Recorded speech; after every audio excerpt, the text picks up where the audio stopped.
Isang mapagpalang araw pong lahat sa inyo mga kamotor.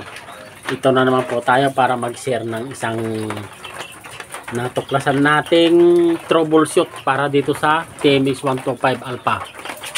Ito nga mga kamotor, kararating-rating ko pa lang galing sa trabaho ito. Basang-basa pa lang mga kamotor, ang halos malubog sa tubig. Pero okay naman, hindi naman siya namatay. Kaya lang, medyo pahina ng pahina mga kamotor yung hatak niya.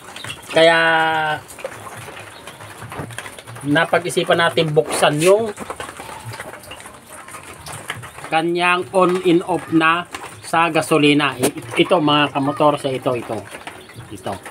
Kaya bago tayo magpatuloy, ay gusto ko lang po muna magpasalamat sa lahat ng sumusuporta at tuluyang nanonood ng ating vlog. Sana po tuloy po ninyong suportahan ang ating channel para po naman lumaki ang munti nating bahay na hanggang ngayon ay patuloy pa rin naman pong umaangat kahit papaano.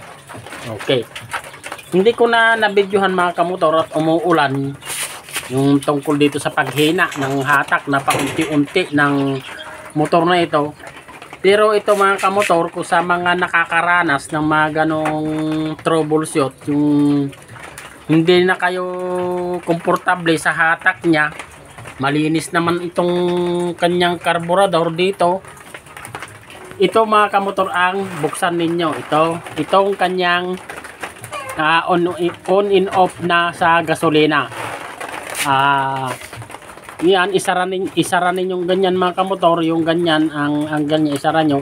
Tapos buksan ninyong mga kamotor ito. Gis po ang liabi nito mga kamotor. Makikita po ninyo mga kamotor yung mga dumi na nasala. Ito po ang purpose ng bandang baba na ito. Kung mapuno na po pala yung kanyang dumi, yung hindi masala dito sa may strainer, meron pa pong strainer sa taas ito mga kamotor, hindi na natin maipapakita kasi medyo madilim na. Baklasin po ninyo itong tornilyo na ito, itong nut na ito mga kamotor, paikot nyo. Makikita po ninyo yung halos 1.5 pulgadang strainer nya. Kaya sa mga nakakaranas po ng paghina ng unti-unti ng paghatak ng inyong mga motor, ito po muna ang baklasin ninyo mga kamotor, ito. At kung medyo malinis naman ito, yung kanyang strainer dito sa may taas. Para naman wag na kayo munang magpabaklas ng karburador ninyo para iwas abala o iwas gastos. Yun lang naman mga kamotor ang na-encounter ko sa halos 6 na taon. Halos 6 na taon mga kamotor, hindi ko binubuksan ito kasi hindi ko pa naman nararamdaman na medyo mahina. Okay pa naman yung hatak niya.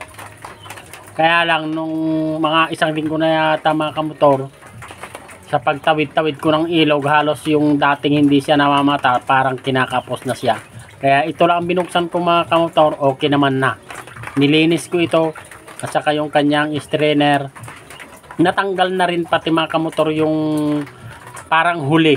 Ang accelerator niya, may ito throttle mong ganon, hindi siya agad-agad pumipick up. Pipick up man siya pero huling-huli na siya. Kaya sa mga makapanood nito mga kamotor, at kung may makakilala kayo na ganon ang nararamdaman nyo sa motor ninyo, i-share na lang po ninyo o sabihin na lang po ninyo sa kanila na ito na lang muna ang linisin nila para naman hindi na sila magpabukas pa ng kanyang karburador at makatulong na rin po kayo sa kanila. Okay. Yun lang po ang maisishare natin sa araw na ito. At sa kabuuan naman mga kamotor, after 6 years, hindi pa natin nabubuksan tong kanyang makina sa araw-araw kong gamit. Sa puntang trabaho, araw-araw na tawid sa ilog. Ayan, basang-basa pa mga kamotor. Okay naman ang performance ng TMX 125 Alpha na ito. At yung mga issue na lagitik, normal lang po yun mga kamotor kasi nga post-ride type siya. Pero meron naman pong paraan dyan mga kamotor nasa mga una kong vlog kung paano medyo babawasan ang lagitik ng motor na ito.